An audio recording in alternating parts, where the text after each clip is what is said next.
el otro sistema, el de turbina a gas? En este caso, el sistema es similar al funcionamiento de una turbina de avión.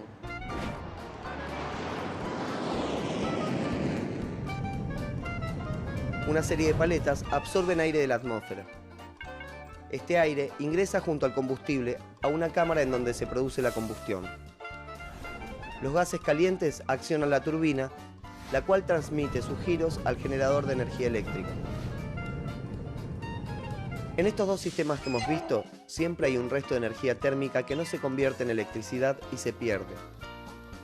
Los gases calientes son enviados a la atmósfera. En el caso del sistema a vapor, esa pérdida es del 60%, en el de turbina a gas del 63%. Y entonces llegó el ciclo combinado. Ya era hora. Este sistema suma los dos anteriores. Una turbina a gas genera gases calientes que además accionan una turbina de vapor. Por lo tanto, se pierde menos energía térmica en el proceso. Solo un 42% contra el 60% y el 63% de los otros dos sistemas. El de turbina a gas logra que un 37% de toda la energía calórica utilizada se transforme en electricidad. El de turbina a vapor, un 40%. Y el combinado logra un 58% de aprovechamiento. Bien, el último ciclo que involucra aire estándar, del que hablaremos en la materia, es el ciclo de Brayton, que tiene una importancia muy grande para las centrales termoeléctricas, como veremos al final del video. Básicamente el ciclo de Brayton es un ciclo que se usa para comprimir aire, aumentando la temperatura, y luego introducir este aire comprimido con una mezcla de combustible a una cámara de combustión, donde se produce un aumento súbito de temperatura por efecto de la combustión a presión constante. Y luego esa mezcla de gases de combustión a alta temperatura se los hace pasar por una turbina, donde se produce una descompresión y produce un trabajo neto, ¿sí? Como podemos ver, tenemos un trabajo que consume el compresor y un trabajo que produce la turbina en el sistema. Por lo tanto, lo que debemos lograr es que este trabajo que produce la turbina sea mayor que el trabajo que consume el compresor, para que el efecto neto del ciclo sea positivo. Como decíamos, el ciclo Brayton es un ciclo en realidad abierto, ¿sí? Vemos que toma aire, comprime, calienta y luego descomprime. Sin embargo, no tenemos el siguiente equipo para cerrar el ciclo. Podemos pensar en un primer paso 1 a 2, que es una compresión a entropía constante o bien una compresión adiabática de aire. Luego un paso de 2 a 3, que es donde agregamos calor al sistema, ¿sí? Que se produce en la cámara de combustión a presión constante. Y luego un paso de 3 a 4, donde lo que tenemos es una descompresión o expansión a entropía constante o bien adiabática,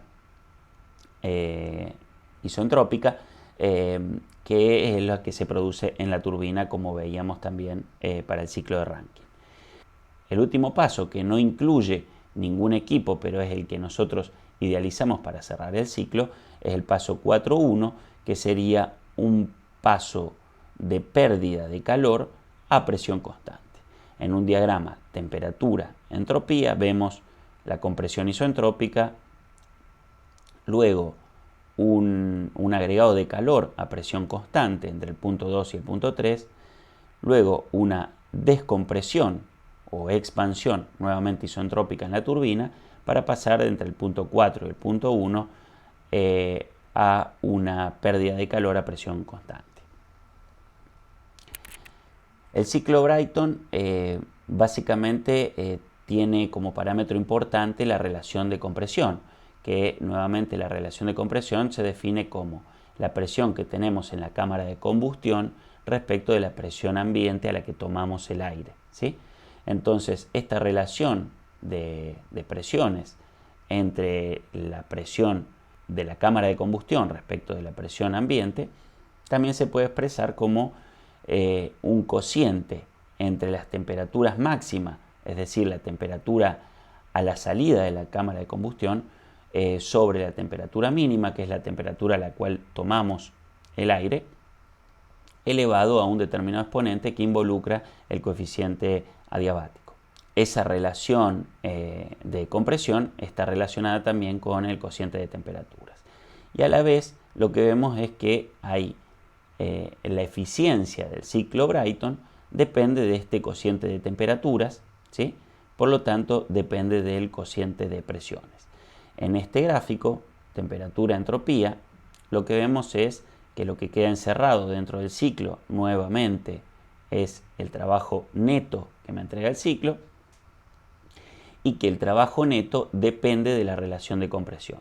Para una relación de compresión muy alta, ¿sí? Es decir, una presión muy alta en la cámara de combustión, tenemos un área pequeña encerrada en el ciclo TS, ¿sí? Por lo tanto, un trabajo neto no suficientemente alto. ¿Por qué? Porque necesitamos entregarle mucho trabajo al compresor y eso va en detrimento de la eficiencia total. Por otro lado, si tuviéramos una relación de compresión baja, por ejemplo 2, también pasa lo mismo. ¿Por qué? Porque el trabajo neto que me entrega la turbina no es lo suficientemente alto. Por lo tanto, hay una relación de compresión óptima que, como podemos ver aquí, ronda el valor de 8.2, donde el trabajo neto se hace máximo, ¿sí? Y como vemos, la eficiencia del ciclo Brayton depende, como decíamos, del cociente de temperatura máxima y temperatura mínima y también del cociente, que si lo transformamos a través de transformaciones adiabáticas, del cociente de presiones entre la cámara de combustión y la presión ambiente. Por último, la importancia de este ciclo Brayton, que es el último ciclo de aire estándar que estamos viendo, es que forma parte de las centrales térmicas conocidas como centrales térmicas de ciclo combinado. Es decir, que se utiliza un ciclo Brayton superior, como vemos aquí, donde lo que hacemos es comprimir aire, ese aire pasa por la cámara de combustión a presión constante, luego se descomprime generando trabajo de eje y luego los gases de combustión están a una temperatura superior a la del vapor de agua en la caldera de un segundo ciclo, que es un ciclo Rankine estándar. Este ciclo Rankine utiliza como fluido para calentar el vapor de agua los gases de combustión del ciclo Brayton. Por lo tanto, lo que vemos es que una vez comprimido el agua líquida después de la bomba, al pasar por la caldera, utiliza los gases de combustión del ciclo Brayton para transformarse en vapor sobrecalentado y luego seguir con el ciclo estándar de Rankine, que es la descompresión en la turbina y luego el paso por el condensador para luego volver a la bomba. Para analizar la eficiencia de las centrales térmicas de ciclo combinado, lo que tenemos que hacer es pensar en este acople de dos ciclos como un solo ciclo, ¿sí? Donde lo que tenemos es incorporación de calor en la cámara de combustión del ciclo Brayton y pérdida de calor en el condensador del ciclo Rankine. Y a su vez tenemos un calor intermedio, que es el calor que pierde el ciclo Brayton en el intercambiador de calor, que es igual al calor que gana el vapor en la caldera del ciclo Rankine. Por lo tanto, lo que vemos es que la eficiencia se puede definir como el trabajo neto sobre el calor que tomamos de la fuente caliente, es decir, en la cámara de combustión, y esto es igual a 1 sobre el calor que perdemos por el condensador dividido el calor que incorporamos al ciclo a través de la cámara de combustión del ciclo Brayton. Esta eficiencia se define como el trabajo neto que me genera el ciclo Brayton más el trabajo neto que me genera el ciclo Rankine sobre el calor que entregamos en la cámara de combustión, ¿sí? Y como vemos, el trabajo neto del ciclo Brayton es la diferencia entre el calor que toma el ciclo Brayton y el calor que pierde el ciclo Brayton como valor de Q1. Asimismo, el trabajo neto del ciclo Rankine es el calor que toma el ciclo Rankine en la caldera, es decir, Q1, menos el calor que pierde por el condensador.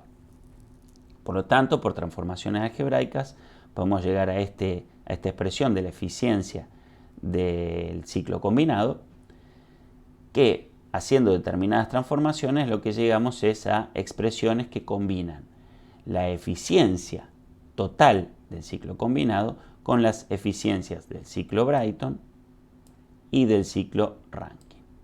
¿Sí?